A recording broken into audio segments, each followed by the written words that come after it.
Assalamualaikum warahmatullahi wabarakatuh. Bismillah, alhamdulillah, wassalatu wassalamu ala rasulillah Muhammad ibn Abdillah wa ala alihi wa ashabihi wa mawalah, wala hawla wala quwata illa billah, amma ba'du. Para bapak dan ibu sekalian, saya mengulangi pengumuman berita duka yang tadi disampaikan oleh Bapak Haji Umar Sahlah, ya. Yang meninggal dunia yaitu Bapak Haji Munib. Pak Haji Munib ini asalnya kelahiran Kidul Pasar, ya. Kemudian rumahnya pindah di Jagalan Trem atau Jalan Sultan Syahrir Gang 2. Sekarang pindah di Jalan Raya Sumberjo nomor 9, yaitu Puncak Dieng, jurusan ke Kalisongo. Wah, ya. Meninggal pada hari Sabtu tadi malam, ya sekitar jam 8 malam, dan nanti insya Allah akan dimakamkan sekitar jam 10 di makam Kasin, ya. Pak Haji Munib ini dekat dengan saya karena adik saya itu menikahi adik istrinya Haji Munib, gitu, ya. Jadi saya masih ada hubungan yang dekat. Jadi adik saya laki-laki itu menikahi adik istrinya Pak Haji Munib, ya. Jadi demikian berita duka, dan mari sekali lagi kita sama-sama membacakan surat Fatihah untuk almarhum. Ila hadratin Nabil Mustafa Muhammadin sallallahu alaihi wasallam, khususon ila aruhi Bapak Haji Munib. Al-Fatihah. A'udzu billahi minasyaitonir rajim. Bismillahirrahmanirrahim. Alhamdulillahirabbil alamin. Shiratal ladzina an'amta 'alaihim. Para bapak dan ibu sekalian, mari materi pengajian kita yang lalu kita lanjutkan, ya, yaitu uraian dari ayat Al-Quran, wa'budullaha wa la tusyriku bihi syai'an wa bil walidaini ihsanan wa bidil kurba wal yatama wal masakina wal jari dil kurba wal jaril junubi was sahibi bil jambi. Jadi seorang muslim itu diwajibkan untuk beribadah kepada Allah, dan ibadah kepada Allah ini harus dibarengi dengan berbuat baik terhadap sesama manusia. Dua-dua ini tidak bisa dipisahkan, ya. Jadi kita harus beribadah kepada Allah, ya sholat, ya puasa, ya haji, ya zikir, dan sebagainya. Tapi kita juga wajib berbuat baik terhadap sesama manusia. Berbuat baik terhadap kedua orang tua, sanak kerabat, anak-anak yatim, orang-orang miskin, tetangga, ya. Nah, ini makrunah, selalu bergandengan, tidak bisa dipisahkan. Nah, kita dulu masih membicarakan masalah tetangga, ya. Nabi kita Muhammad sallallahu alaihi wasallam bersabda,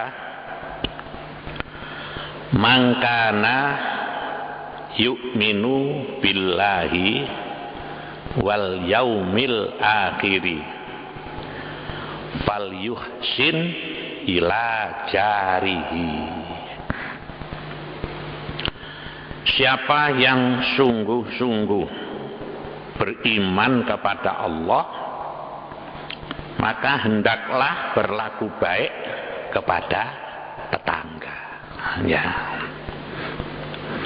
Kalau kita balik, ciri-ciri orang mukmin itu adalah diantaranya berbuat baik terhadap tetangga. Ya. Malah di dalam hadis yang lain disebutkan, wallahi la yu'minu, wallahi la yu'minu, wallahi la yu'minu alladzi la ya'manu jaruhu bawa'iqahu. Demi Allah tidak beriman. Ini sampai diulangi 3 kali oleh Nabi. Demi Allah tidak beriman, Allah tidak beriman. Yaitu orang yang tetangganya tidak aman dari gangguannya. Nah, kalau ada orang tidak aman karena tetangganya, maksudnya apa itu? Hidup di kampung ini tidak aman karena tetangganya selalu mengganggu, gitu ya. Mengganggu itu dalam bentuk macam-macam, ya. Ya, mengganggu ketentraman misalnya, ya. Ya, mengganggu pikiran, ya. Ya. Itu kalau ada orang tidak aman hidupnya karena diganggu oleh tetangganya. Loh, tetangga yang mengganggu ini namanya, orang yang mengganggu ini namanya orang yang tetangga yang tidak baik. Jadi itu Nabi sampai bersumpah 3 kali, wallahi la yu'minu, wallahi la yu'minu, wallahi la yu'minu alladzi la ya'manu jaruhu bawa'iqahu. Jadi kalau ada tetangga tidak aman karena orang lain. Nah, orang yang mengganggu tetangga itulah yang dikatakan tetangga yang tidak baik. Karena begitu Nabi itu selalu menyampaikan wasiat-wasiat orang harus berbuat baik dengan tetangga begitu ya. Itu sampai Nabi Muhammad sallallahu alaihi wasallam itu bersabda begini, mazala Jibrilu yusini bil jari hatta dhanantu annahu sayuwarrisuhu. Ya. Selalu Jibril itu berpesan kepada saya supaya saya baik kepada tetangga, sehingga saya kira kemungkinan kelak akan diberi hak waris. Jadi malaikat Jibril itu kan selalu wasiat kepada Nabi itu. Nah, kalau yang wasiat itu Jibril, berarti wasiatnya malaikat Jibril itu kan langsung dari Allah, ya. Ya. Sehingga Nabi itu mengira seakan-akan nanti tetangga itu akan mendapatkan warisan, gitu ya. Kok begitu? Malaikat Jibril selalu menyampaikan pesan harus baik dengan tangga, harus tetangga. Nabi mengira barangkali besok tetangga itu akan dapat warisan, gitu ya. Nah, itu menunjukkan bahwa orang berbuat baik dengan tetangga itu adalah salah satu faktor kesempurnaan iman. Karena apa? Baik bertetangga itu akan menjadikan hidup seorang dalam masyarakat itu menjadi tenang, ya. Dan itu kan Nabi juga mengatakan, min sa'adatil mar'i ayyakuna zaujatuhu sholihatan wa ayyakuna abna'uhu abroron wa ayyakuna asdiqahu sholihin wa ayyakuna rizquhu fi baladi. Ya. Di antara tanda-tanda kebahagiaan seseorang, ya. Sebab bahagia itu kan tidak karena hanya faktor materi, ya. Bahagia itu artinya hidupnya tenang, sejahtera, itu namanya bahagia, ya. Nah, kata Nabi, di antara tanda-tanda kebahagiaan seseorang itu, satu, apabila istrinya seorang wanita yang sholihah. Nah, ini ya ciri-ciri orang yang hidup bahagia itu, istrinya sholihah. Bagaimana istri yang sholihah itu? Al-Quran memberikan penjelasan. Fas-sholihatu qonitatun hafidhatun lil ghaibi bima hafizallah, ya. Istri yang sholihah itu adalah istri yang taat kepada Allah, ya. Ibadahnya tekun. Qonitatun, taat kepada Allah, taat kepada suami, ya loh. Tidak pernah bantah, tidak pernah bangkang gitu, ya. Manut kepada suami hal-hal yang baik. Kecuali kalau bangkang tapi perintahnya itu maksiat, itu memang wajib ditentang, ya. Jadi ya, qonitatun, taat kepada Allah, taat kepada suami. Hafidhatun lil ghaibi, bisa menjaga rahasia suami, rahasia keluarga. Nah, baik istri suami di rumah maupun suami sedang tidak ada di rumah, itu ciri wanita yang sholihah. Ya. Jadi tanda-tanda rumah tangga bahagia itu yang pertama, istrinya sholihah. Nah, siapa sholihah? Istri sholihah itu taat pada Allah, taat pada suami, bisa menjaga rahasia suami, rahasia keluarga. Tidak sembarang membuka rahasia keluarga kepada orang lain, ya. Sebab kadang-kadang ada orang perempuan tapi senangnya itu membuka aib suami, ya loh. Kita kalau sering melihat infotainment, ya, di TV itu, ya, mau cerai itu masih hubungan itu sudah tidak serasi, saling buka-bukaan. Wah, istrinya buka rahasianya suami. Nah, ini sudah, ya, kan itu sampai ulama NU itu mengharamkan infotainment itu karena apa? Karena itu sebagai satu media untuk membuka rahasia rumah tangga, rahasia orang lain, ya. Nah, sholihatun, ya lah. Ayakuna zaujatuhu sholihatan. Satu ciri rumah tangga bahagia itu istrinya sholihah.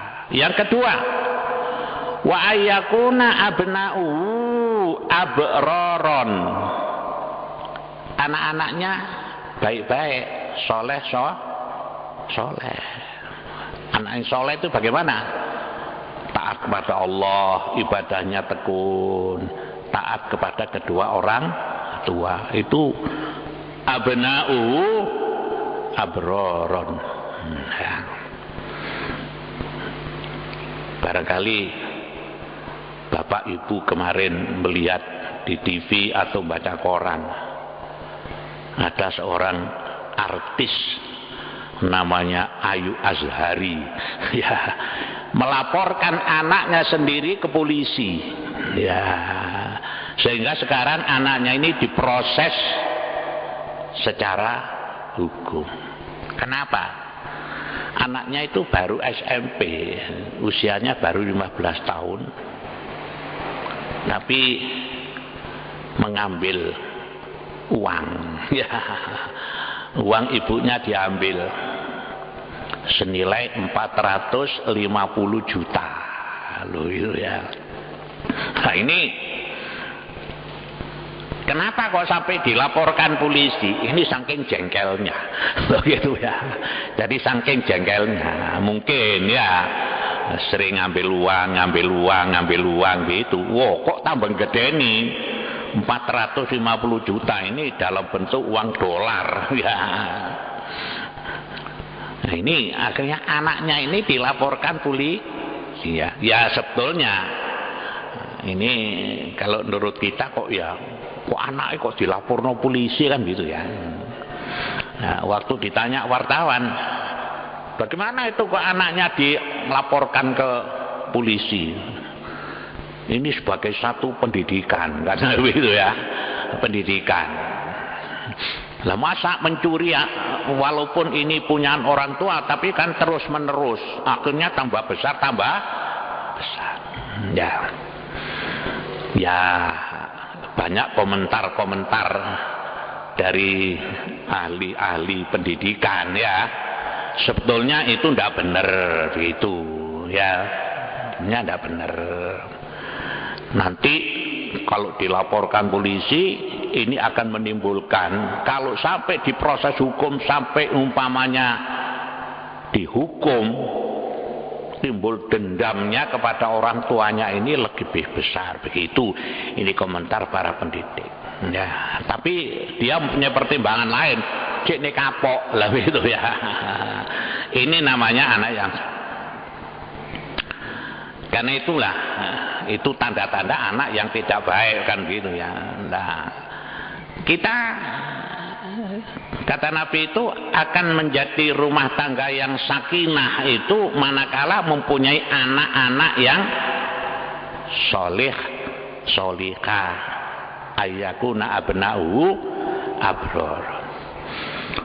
Ya, memang mendidik anak yang baik itu adalah pertama kewajiban orang tua, ini yang disebut dengan pendidikan keluarga, ya loh.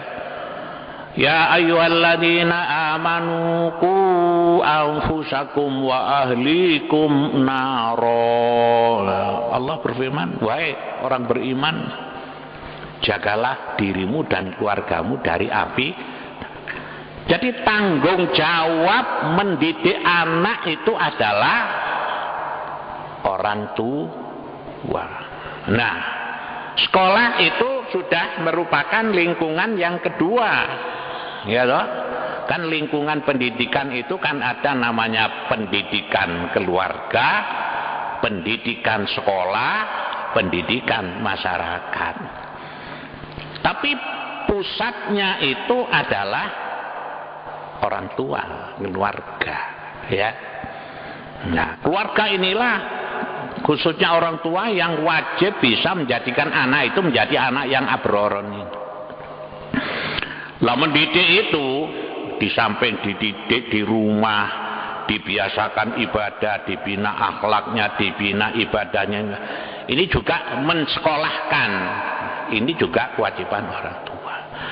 Bukan hanya itu, orang tua ini hendaknya setiap saat selalu mendoakan anak-anaknya, loh itu, ya loh. Jangan lupa setelah selesai sholat 5 waktu berdoa, anaknya didoakan. bangun malam setelah sholat tahajud anaknya didoakan. Ya loh. Jadi mendoakan kepada anak itu.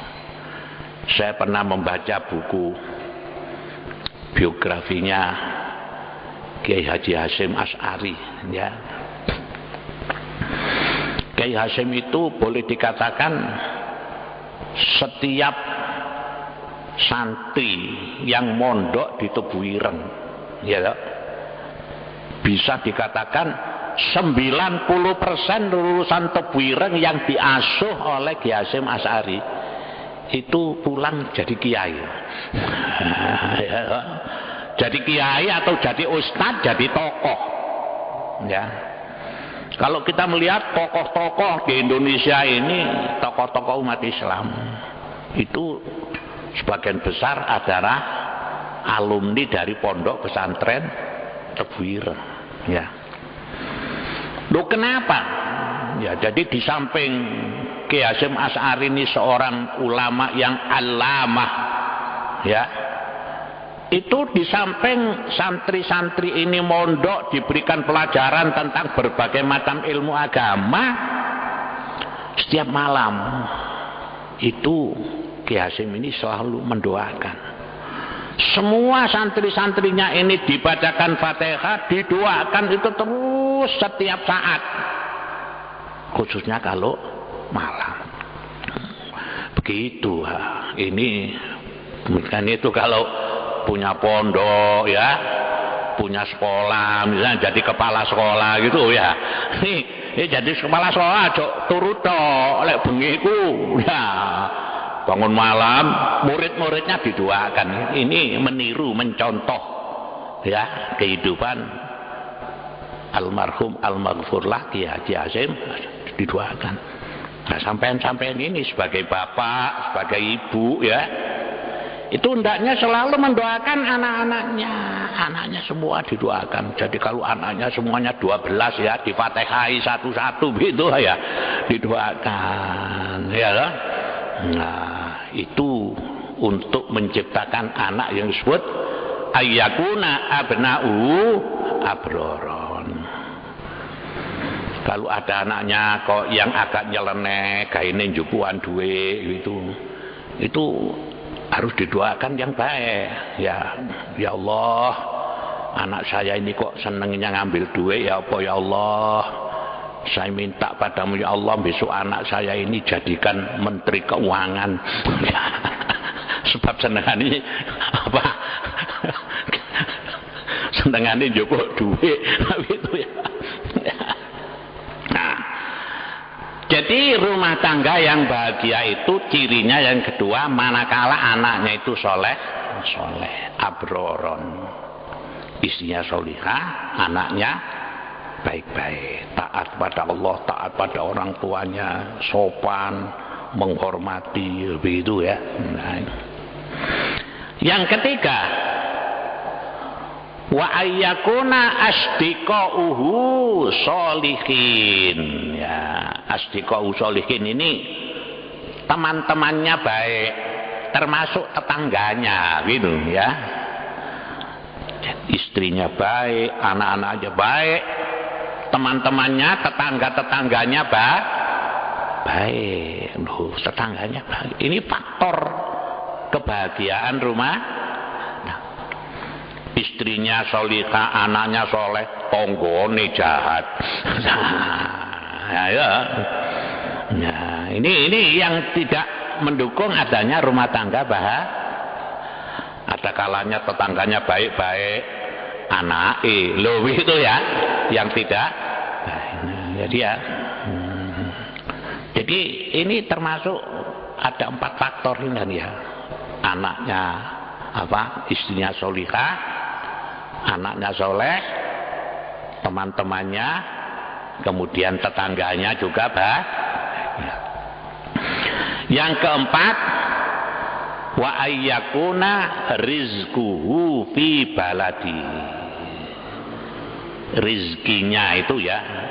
Nah, jadi rizkinya itu ada, gitu, Pak. Artinya rizquhu fi baladi itu mempunyai penghasilan yang tetap. Ya, apakah sebagai pegawai negeri, apakah wira swasta, ya, tapi mempunyai sumber penghasilan yang tetap untuk kehidupan sehari-hari, untuk biaya pendidikan anaknya itu. Jadi kalau orang sudah mempunyai 4 ini, kata Nabi, termasuk min sa'adatil mar'i. Tapi semuanya itu memang harus diusahakan, diupayakan, ya. Diusahakan secara lahiriah, juga diusahakan secara batiniah. Kalau sekarang mengatasi seperti tetangga itu ya memang sangat repot, ya toh. Tetangga itu faktor yang kompleks, ya toh. Faktor yang kompleks. Ya, banyak sekali cerita-cerita tentang tangga. Kadang-kadang anak sama anak yang masih kecil, ya, itu namanya anak main-main, gegeran, mulai nangis. Kemudian kenapa kamu nangis? Oh, saya dianu ini langsung ibu metu ngelabrak. Ya. Loh, ini ibu yang begini namanya ibu yang apa? Yang tidak baik. Wong anak podo anak kok ibu moro ngelabrak. Akhirnya malah labrak-labrakan antara ibu dengan ibu. Ibuke padha ibuke gak wawu, padahal anak wis dolan maneh. Loh gitu ya. Lah ini anak sama anak sudah baik, ibuke sing gak. Ini namanya ibu yang begini, ibu yang tidak bijaksana. Loh gitu ya. Mestinya tidak usah begitu. Ini masalah faktor tetangga. Belum lagi yang namanya jor-joran, gitu ya. Jor-joran, loroan ati, itu karena tetangganya itu dapat nikmat. Dan jadi ini Pak ya, jadi tetangga ini bisa merupakan salah satu faktor untuk mewujudkan rumah tangga yang sakinah. Ada satu hadis yang diriwayatkan oleh Ahmad Al-Bazzar, Ibnu Hibban dan Al-Hakim. Qala rajulun li Rasulillah sallallahu alaihi wasallam, inna fulanata tadhkuru min kathrati sholatiha wa shadaqatiha wa siyamiha ghairu annaha tu'dhi jaroha bilisaniha. Qala hiya finnar. Qala ya Rasulullah inna fulanatan tadhkuru min qillati sholatiha wa siyamiha wa shadaqatiha wa innaha tasaddaqu bil aswari al qit'ati minal aqiti la tu'dhi jironaha. Qala hiya fil jannati. Seorang berkata, ya Rasulullah, ada seorang wanita terkenal ibadat salatnya, sedekahnya dan puasanya. Jadi tekun salat, tekun puasa, ya loman. Tetapi ia suka mengganggu tetangganya dengan lidahnya. Maka sabda Nabi, dia dalam neraka. Kemudian ada pula seorang wanita yang sederhana sholatnya, sedekahnya dan puasanya. Bahkan ia bersedekah hanya dengan sepotong roti keju. Tetapi ia tidak mengganggu pada tetangganya. Apa? Kata Nabi, dia dalam surga. Oh, ini ya. Ini yang bersabda ini Nabi nih, ya. Jadi kata Nabi, ada orang tekun salat kemana-mana bawa tasbih, kalau malam sholat malam, poso Ramadan, poso Senin Kemis, ya sering sedekah. Tapi nang tonggone jahat, ya. ini bukan Pak Kaji, barangkali Bu Kaji. Ya. Ini apa kata Nabi? Ya benar, orang begini ini dalam neraka. Walaupun tekun ibadah, walaupun loman, ya toh. Tapi nang tonggone jahat. Nah ini dalam neraka. Ada seorang perempuan, ya ibadah, ya puasa, ya sholat, malah kalau sodako itu sedikit sekali, tapi dengan tetangga baik. Apa kata Nabi? Qala hiya fil jannah. Ini begitu. Lah sekarang kalau ada orang ibadahnya tekun, puasanya tekun, zikirnya tekun, ya loman, dengan tetangga juga wah ini mlebu swarga disiki tambahan. Loh kan begitu loh ya. Nah, jadi ini tidak bisa dipisahkan antara hablun minallah dan hablun minanas. Antara hubungan dengan Allah dan hubungan dengan sama manusia itu tidak bisa dipisahkan. Begitu para bapak dan ibu sekalian, semoga ada guna dan ada manfaatnya. Allahumma sholli ala Sayyidina Muhammad wa ala alihi wa sahbihi wa sallim. Alhamdulillahirabbil alamin. Rabbana la tuzigh qulubana ba'da idh hadaitana wa hab lana min ladunka rahmah innaka antal wahhab. Rabbana atina fid dunya hasanah fil akhirati hasanah wa qina adzabannar. Subhana rabbika rabbil izzati amma yasifun wa salamun alal mursalin walhamdulillahi rabbil alamin. Assalamualaikum warahmatullahi wabarakatuh.